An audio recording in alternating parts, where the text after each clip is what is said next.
जय हिंद friends, welcome back to your channel. स्वागत है एक बार फिर से आपके अपने इस यूट्यूब चैनल कंपटीशन की दुकान पर। कैसे हो आप सब? आई होप आप सभी स्वस्थ होंगे, अच्छे होंगे और आपकी पढ़ाई भी अच्छी चल रही होगी। जैसा कि आप लोगों ने थंबनेल में देखा, आज से हम लोग इसमें चालू करने वाले हैं ज्योग्राफी यानी भूगोल के प्रश्न। ये वो प्रश्न होंगे, ये भारत का भूगोल तथा विश्व का भूगोल। बात को समझिए ध्यान से। भारत का भूगोल तथा विश्व का भूगोल, ये मिक्स क्वेश्चन होंगे जो आपके एसएससी एमटीएस 2022 में पूछे गए थे, जैसा कि ऊपर लिखा हुआ है। तो चलिए वीडियो स्टार्ट करते हैं, देखते हैं पहला क्वेश्चन क्या है। तो पहला क्वेश्चन लिखा हुआ है, 18वीं शताब्दी में ब्रिटेन में सूती कपड़ा उद्योग के विकास का क्या परिणाम हुआ? ध्यान से समझिए। लिखा है 18वीं शताब्दी में ब्रिटेन में सूती कपड़ा उद्योग के विकास का क्या परिणाम हुआ। देखते हैं ऑप्शन इसका। पहला ऑप्शन लिखा है भारत में कपड़ा उत्पादन में गिरावट। दूसरा लिखा है भारत में ब्रिटिश कपड़ा उद्योगों में गिरावट। तीसरा लिखा है ब्रिटेन में भारतीय वस्त्रों की मांग में वृद्धि। और चौथा लिखा है भारत में भारतीय वस्त्रों की मांग में वृद्धि। तो इसका पहला ऑप्शन सही हो जाएगा। कहने का मतलब भारत में कपड़ा उत्पादन में गिरावट हुआ क्या था, फिर से समझ लीजिए। 18वीं शताब्दी में ब्रिटेन में जो सूती कपड़ा उद्योग के विकास का क्या परिणाम हुआ था, तो उसका परिणाम ये हुआ था कि भारत में कपड़ा उत्पादन में गिरावट हुई थी। तो ऑप्शन ए इसका सही हो जाएगा। नेक्स्ट क्वेश्चन देखिए, दूसरा नंबर लिखा है एस्किमोस किस भौगोलिक क्षेत्र से संबंधित है। पहला लिखा है सवाना घास के मैदान।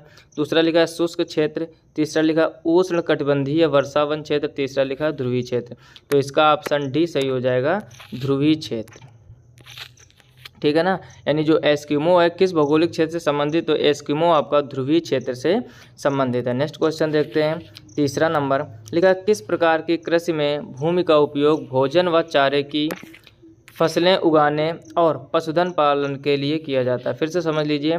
लिखा है किस प्रकार की कृषि में भूमि का उपयोग भोजन व चारे की फसलें उगाने और पशुधन पालन के लिए किया जाता है। पहला ऑप्शन देखते क्या लिखा हुआ है, दुग्ध कृषि।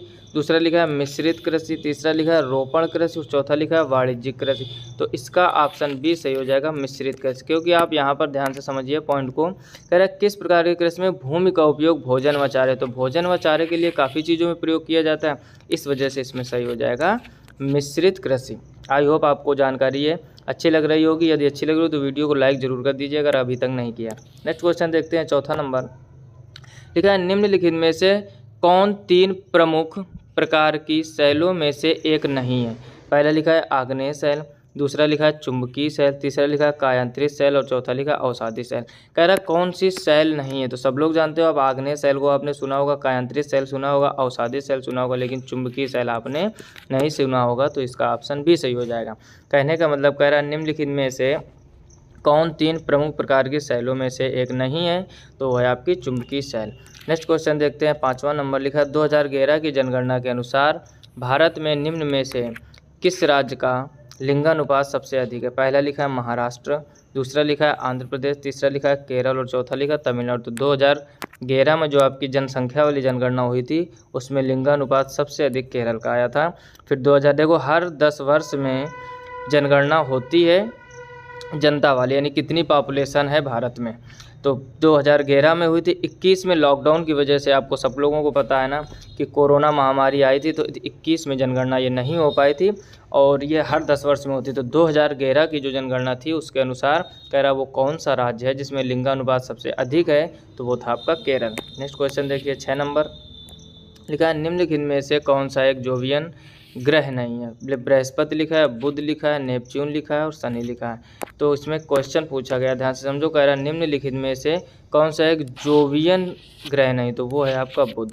ठीक है, यानी जिसको हम लोग मरकरी बोलते हैं इंग्लिश में। नेक्स्ट क्वेश्चन देखिए, 7वां नंबर लिखा नवंबर 2022 तक निम्नलिखित में से कौन सा राज्य भारत में, फिर लिखा है कपास का अग्रणी उत्पादक है। कहने का मतलब नवंबर 2022 तक निम्नलिखित में से कौन सा वो राज्य है जो भारत में कपास का अग्रणी उत्पादक है। देखते हैं, पहला लिखा है मध्य प्रदेश। दूसरा लिखा है कर्नाटक। तीसरा लिखा है गुजरात और चौथा लिखा है तेलंगाना। तो इसका ऑप्शन कौन सा सही हो जाएगा, गुजरात। यानी नवंबर 2022 तक गुजरात राज्य भारत में कपास का अग्रणी उत्पादक है। नेक्स्ट क्वेश्चन देखिए, 8 नंबर लिखा है वर्ष 2011 की जनगणना के अनुसार नई दिल्ली जिले की साक्षरता दर कितनी है। ध्यान से समझिए। कह रहा वर्ष 2011 की जनगणना के अनुसार नई दिल्ली जिले की साक्षरता दर कितनी है? लिखा 88.01%, 54.12%, 64.09% और 98.42%। तो इसका ऑप्शन सही हो जाएगा पहला वाला 88.01%। किसकी है ये? तो नई दिल्ली की। नेक्स्ट क्वेश्चन देखिए 9 नंबर, लिखा है भारत का क्षेत्रफल विश्व के कुल भौगोलिक क्षेत्रफल का कितने प्रतिशत है? तो सब लोगों को पता है कितना है, 2.4%। देखते हैं इसके ऑप्शन। पहला 5.2% नहीं होगा, दूसरा 4.8% नहीं होगा। नेक्स्ट स्लाइड में इसके ऑप्शन होंगे, तो आप ध्यान से समझो। भारत का जो क्षेत्रफल है वो विश्व के कुल भौगोलिक क्षेत्रफल का कितना है? 2.4%। तो नेक्स्ट क्वेश्चन, नेक्स्ट ऑप्शन देखते हैं इसके। क्या लिखा है? 2.4% और लिखा है 3.2%। तो उधर ही हमने बताया था आपको कि जो भौगोलिक है वो कितना है? 2.4%। इसको आप तैयार कर लीजिए। और ये ऐसे क्वेश्चन, देखो भूगोल के कुछ क्वेश्चन ऐसे होते हैं ज़्यादातर जो कभी बदलते नहीं, ठीक। तो आप समझ लीजिए, याद भी कर लीजिए ये, क्योंकि ये रोज ने भूगोल हो चाहे इतिहास हो, ठीक। ये बदलने वाले नहीं, सिर्फ आपका करंट अफेयर्स बदलता है, कुछ चीज़ें बदलती हैं, वो मैटर अलग होता है। नेक्स्ट क्वेश्चन देखिए 10 नंबर, देखा भारत का पड़ोसी देश नेपाल भारत के खालिस्तान में स्थित है। अब देखो भारत का पड़ोसी देश लिखा है पूर्व में, फिर लिखा है उत्तर में, फिर लिखा है पश्चिम में, फिर लिखा है दक्षिण में। तो भारत का जो पड़ोसी देश है नेपाल, वो कहाँ स्थित है? उत्तर में। अब देखो पड़ोसी देश से रिलेटेड क्वेश्चन आया, तो भारत के जितने पड़ोसी देश है कौन सा किस दिशा में स्थित है उसको समझ लीजिए। देखो यहाँ पर थोड़ा हम इंडिया का मैप बनाने का प्रयास करेंगे। जैसे जो इंडिया का मैप होता है आपका, वो कुछ इस टाइप से होता है, ऊपरी हिस्सा कुछ ऐसा होता है, ठीक। लगभग बनाने का प्रयास करेंगे।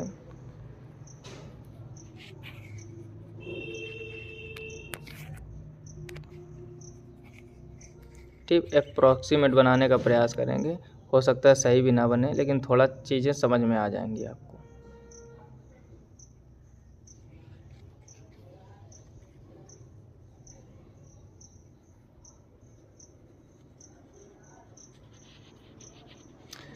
ठीक है, तो इस टाइप का कुछ अपना इंडिया का मैप होता है। अब देखो चीज़ें समझो यहाँ पर। अब पूछा गया था भारत का पड़ोसी देश नेपाल भारत के किस दिशा में स्थित है। तो देखो नेपाल जो है आपका वो इतना है, ठीक। इसको क्या कहते हैं हम लोग? नेपाल। अगर भूटान पूछ दिया जाए तो ये आपका भूटान है, यहाँ पर हम भी बना दे रहे हैं। बांग्लादेश पूछा जाए तो ये बांग्लादेश है आपका, ठीक। पाकिस्तान पूछा जाए तो ये इधर इस साइड में पश्चिम में, यानी ये क्या है आपका? पाकिस्तान। और इसी के जस्ट आगे इस साइड में ये है आपका अफ़गानिस्तान। ये क्या है? ठीक, लगभग बनाने का प्रयास किया। आई होप आप अच्छे से समझ पा रहे होंगे। तो कहने का मतलब ये आपका इंडिया का मैप है जो हमने पिंक कलर से दिखाया है। ये नेपाल हो गया। अब देखो सबसे नीचे को बोलते हैं हम लोग साउथ, इसको बोलते हैं नॉर्थ, और इसको बोलते हैं वेस्ट, और इसको बोलते हैं ईस्ट। तो इधर वाले जितने हैं ई की तरफ वाले, तो ये सभी पूर्वी देश हो जाएंगे, ठीक। जैसे यहाँ पर ये आपका म्यांमार है, ठीक, वर्मा जिसको कहते हैं। इधर आपका पश्चिम में पाकिस्तान हो जाएगा, पश्चिम या उत्तर पश्चिम भी कह सकते हो। उसी के बगल में अफगानिस्तान। तो नेपाल आपका देखो ऊपर की दिशा में है, इसी वजह से इसका आंसर कौन सा सही हुआ था?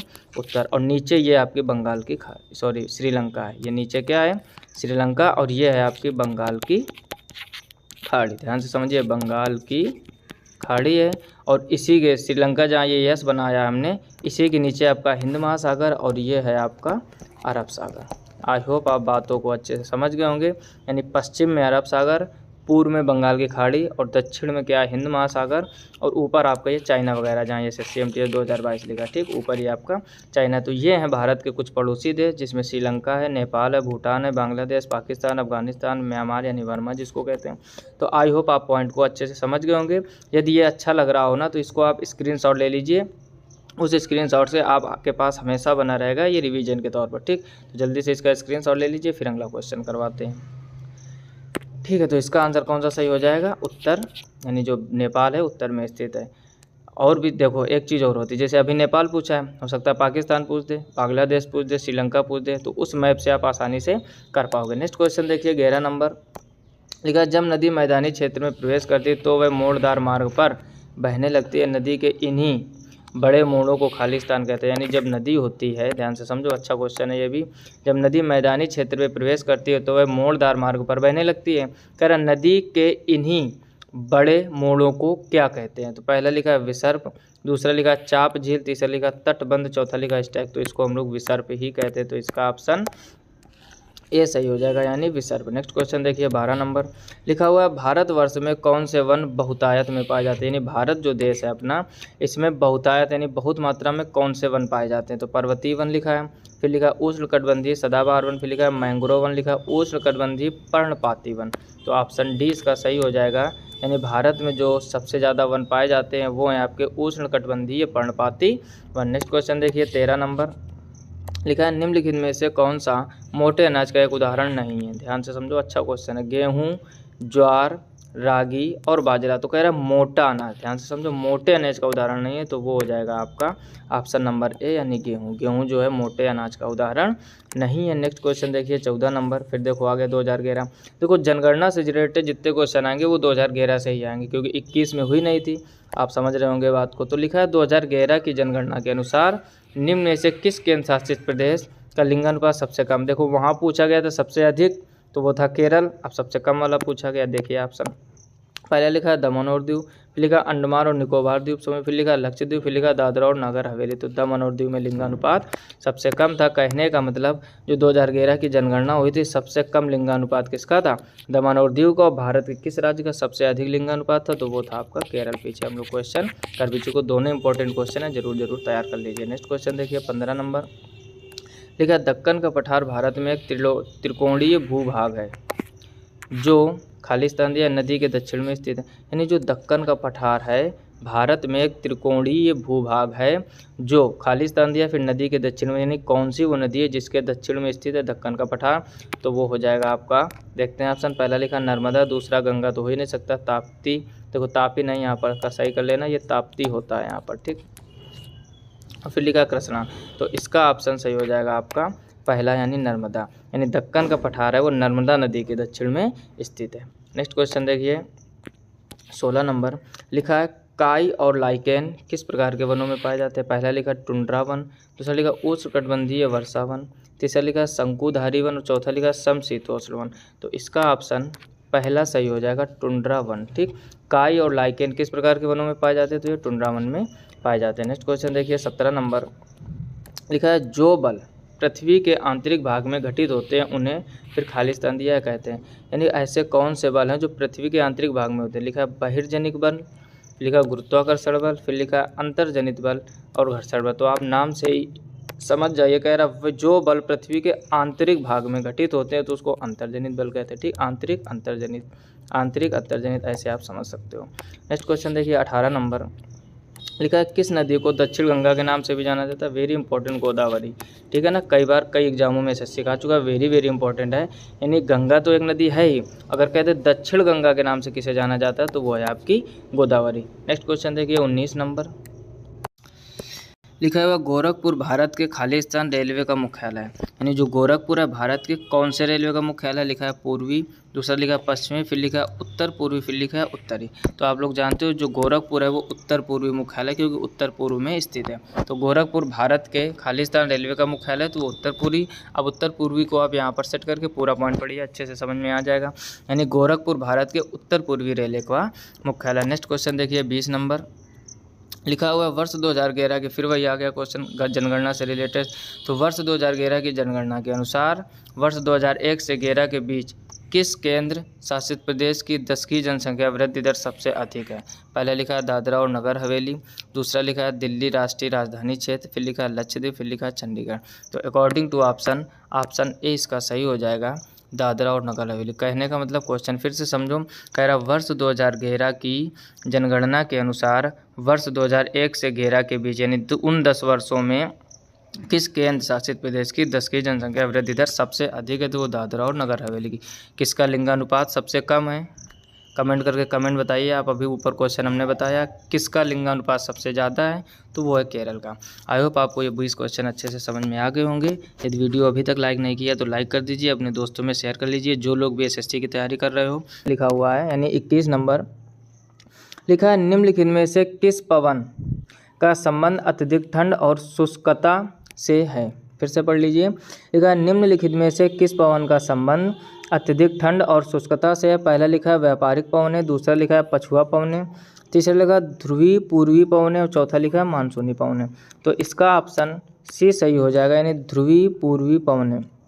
यानी पवन जिसका संबंध अत्यधिक ठंड और शुष्कता से है उसको कहते हैं ध्रुवीय या पूर्वी पवनें। नेक्स्ट क्वेश्चन देखिए 22 नंबर लिखा है नेपाल भारत के निम्नलिखित में से किस राज्य के साथ अपनी सीमा साझा नहीं करता है। पहला लिखा पश्चिम बंगाल, फिर लिखा है सिक्किम, फिर लिखा है बिहार और फिर लिखा है मणिपुर। तो कौन सा हो जाएगा इसका ऑप्शन डी सही हो जाएगा, मणिपुर। उस दिन हमने मैप बना के इसके पिछले वाले लेक्चर 1 में हमने आपको बताया था नेपाल, अगर चाहते हो तो फिर से समझ लीजिए। देखो इसका जो मैप होता है इंडिया का कुछ इस टाइप से होता है, ध्यान से समझना। इंडिया का कुछ मैप इस टाइप से होता है, ठीक ऐसे लगभग बनाने का प्रयास किया जा रहा है, ठीक लगभग ऐसे, थोड़ा जल्दी बनाते हैं, ठीक। अब मेन क्वेश्चन आपका क्या है ये समझिए, ठीक इस टाइप से होता है कुछ, ठीक। अब ये है आपका नेपाल, ध्यान से समझो बात को, ये है आपका नेपाल जहाँ हमने एन लिखा है इतना।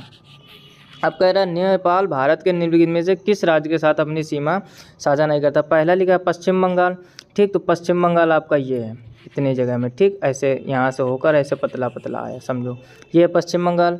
दूसरा लिखा सिक्किम, तो ये भूटान, ध्यान से समझो, यहाँ पर जो हमने ब्लू कलर से दिखाया इतना, ये है आपका सिक्किम, यानी भूटान और नेपाल के बीच में क्या है सिक्किम। तो सिक्किम को भी पकड़ रहा है ये, ठीक टच कर रहा है, यानी इधर पश्चिम बंगाल को भी कर रहा है और पश्चिम बंगाल के जस्ट इधर ये है आपका बिहार।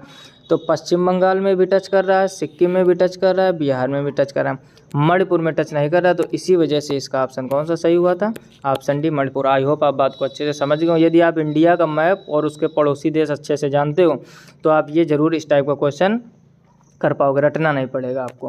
नेक्स्ट क्वेश्चन देखिए 23 नंबर लिखा है निम्न में से कौन सी भारतीय प्रायद्वीप की तीसरी सबसे बड़ी और उड़ीसा राज्य की सबसे बड़ी नदी है। फिर से ये कह रहा है भारतीय प्रायद्वीप की तीसरी सबसे बड़ी और उड़ीसा राज्य की सबसे बड़ी नदी कौन सी है। पहला लिखा है महानदी, दूसरा लिखा है गोदावरी, फिर लिखा है कृष्णा, फिर लिखा है नर्मदा।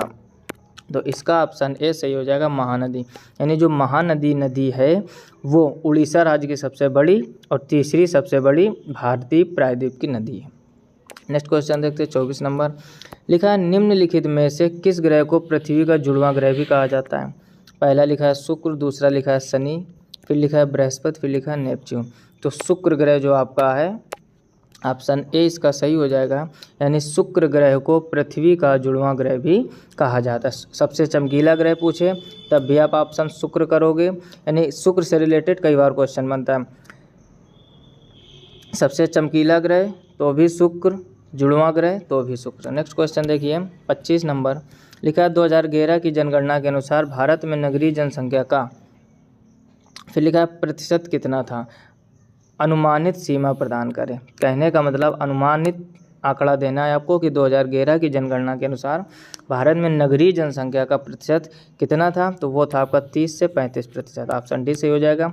देखो 2021 में जनगणना नहीं हुई थी कोरोना की वजह से, वैसे हर 10 वर्ष में आपकी ये जो नगरीय जनगणना होती है यानी जनता की जनगणना ये हर साल होती है। 2011 में हुई थी, 21 में लॉकडाउन की वजह से नहीं हो पाएगी, अब आगे हर 10 साल बाद ये होती रहती है, ठीक। तो कह रहा है कि 2011 की जो जनगणना थी उसमें नगरीय जनसंख्या कितने प्रतिशत थी, तो वो थी 30 से 35%। नेक्स्ट क्वेश्चन देखिए 26 नंबर लिखा है कवास थर्मल पावर स्टेशन निम्नलिखित में से किस राज्य में स्थित। जो कवास थर्मल पावर स्टेशन है वो है आपका गुजरात में। देखिए कहीं ऑप्शन दिया गया है तो ऑप्शन सी इसका बिल्कुल सही हो जाएगा, यानी कवास थर्मल पावर स्टेशन कहाँ है, गुजरात में। याद कर लीजिए, इंपॉर्टेंट क्वेश्चन है। नेक्स्ट क्वेश्चन देखिए 27 नंबर लिखा हुआ भारत में लिंग अनुपात को जनसंख्या में प्रति, फिर ब्लैंक दिया है, पर स्त्रियों की संख्या के आधार पर निर्धारित किया जाता है, तो वो है 1000, ठीक है ना। ध्यान से समझिए, इंपॉर्टेंट क्वेश्चन, सरल भी, 6, 7, 8 में आपने पढ़ा होगा।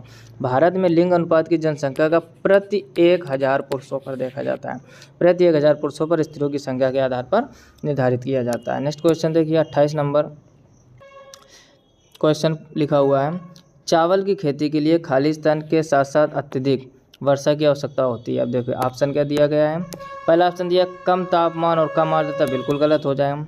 कम तापमान और अधिक आर्द्रता, ये भी गलत हो जाएगा। उच्च तापमान कम आर्द्रता, गलत हो जाएगा। देखो चावल की खेती के लिए आप ध्यान रखो अधिक तापमान होना चाहिए, क्या होना चाहिए, अधिक तापमान या उच्च तापमान भी आप कह सकते हो, और अधिक आर्द्रता।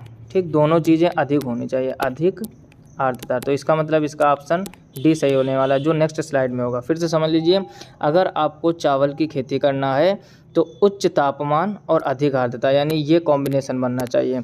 उच्च तापमान यानी जो सी का पहला पॉइंट दिया है, और बी का जो आखिरी दिया, यानी उच्च तापमान और अधिक आर्द्रता। तो इसका मतलब ऑप्शन डी की ओर चलते हैं। फिर से समझ लीजिए, चावल की खेती के लिए उच्च तापमान होना चाहिए और अधिक आर्द्रता होनी चाहिए। तो देखते हैं नेक्स्ट स्लाइड में इसका ऑप्शन क्या लिखा हुआ है, उच्च तापमान और अधिक आर्द्रता। ठीक, तो इसका ऑप्शन डी ही सही हो जाएगा। हमने क्या बताया, चावल की खेती के लिए तापमान भी अधिक होना चाहिए और आर्द्रता भी अधिक होनी चाहिए। नेक्स्ट क्वेश्चन देखिए, 29 नंबर लिखा, निम्नलिखित में से किस ग्रह को कोई उपग्रह नहीं है।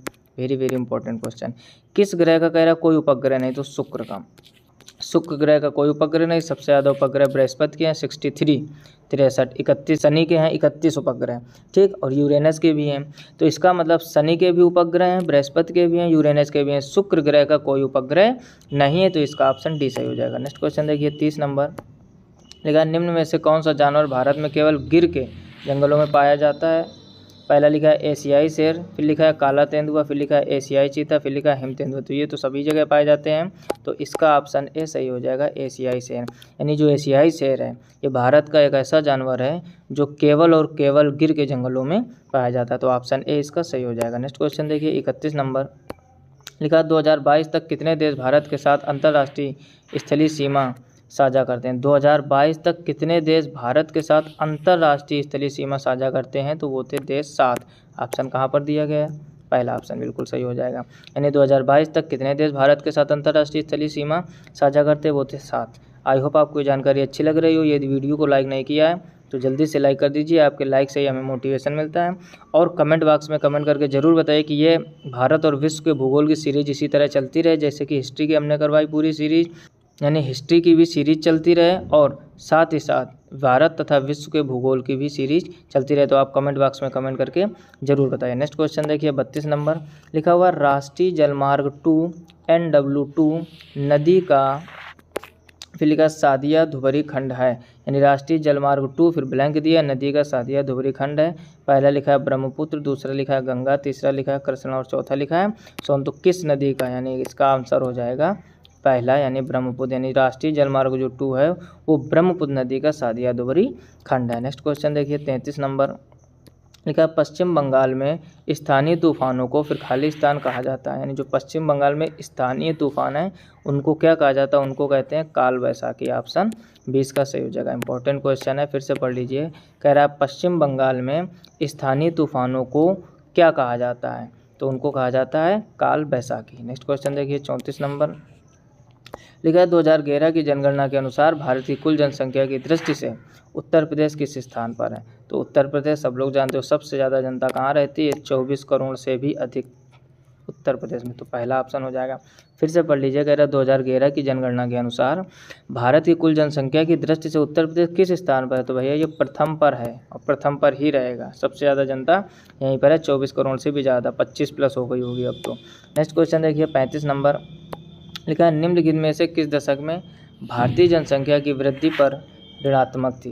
ध्यान से पढ़िए, कह रहा है निम्नलिखित में से किस दशक में, दशक का मतलब होता है हर 10 वर्ष, 10 वर्ष के समय को क्या बोलते हैं, दशक। कह रहा है निम्नलिखित में से किस दशक में भारतीय जनसंख्या की वृद्धि दर ऋणात्मक थी। पहला लिखा है 1961 से 71, दूसरा लिखा है 41 से 51, फिर लिखा 11 से 21, फिर लिखा 21 से 31।